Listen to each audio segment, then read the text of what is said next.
전세 사기는 보통 세입자가 피해를 보는 게 일반적인데요. 그런데 울산에서 악성 세입자로 인해 집주인이 피해를 보는 역전세 사기가 발생했습니다. 어떤 내용인지 JCN 구현희 기자가 취재했습니다. 울산 동구에 있는 한 아파트입니다.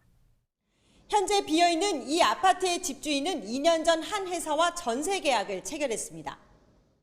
세입자는 회사 대표 민모 씨로 회사 명의로 전세금 2억 5천여만 원의 2년 계약의 전세권을 설정했습니다. 전세금은 전액 현금으로 건넸습니다. 그런데 한 달 뒤 세입자인 민 씨는 회사 명의의 전세권을 담보로 새마을금고에서 2억여 원을 대출받았습니다. 전세금을 이미 지급한 상태여서 전세 대출을 받을 수 없는데도 전세금을 지급하지 않은 것처럼 속이고 부당 대출을 받은 겁니다. 그 후 몇 달 뒤 집주인에게 법원 통지문이 날아왔습니다. 민 씨가 회사 명의로 빌린 돈 수십억 원을 갚지 않아 전세권이 가압류됐고 집주인은 세입자에게 전세금을 돌려줘서도 집을 팔거나 새로운 세입자를 구해서도 안 된다는 거였습니다. 처음엔 빨리 해결하겠다던 세입자는 이후 연락이 두절됐고 말없이 이사를 가버렸습니다.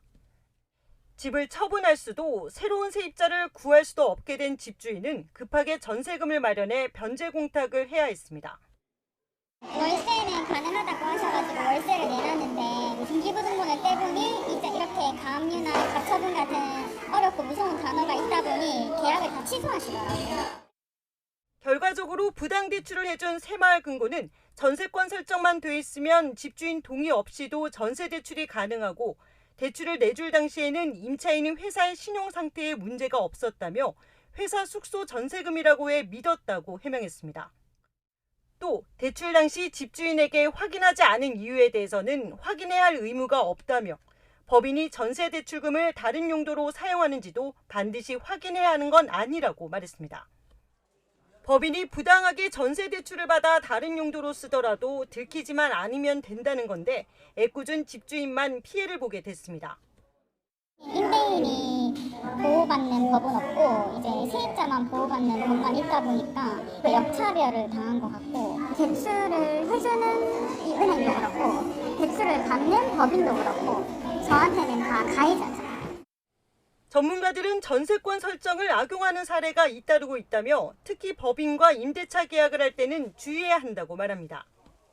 전세 기간 중 법인의 신용 상태가 악화될 우려가 있는 경우에는 가압류 처리 비용 등 얼마를 전세권자가 집주인에게 미리 지급하고 이를 어길 경우 전세 계약은 즉시 효력을 상실한다는 특약을 전세권 설정 계약 시에 기재하는 것도 하나의 방법이 될 수 있습니다.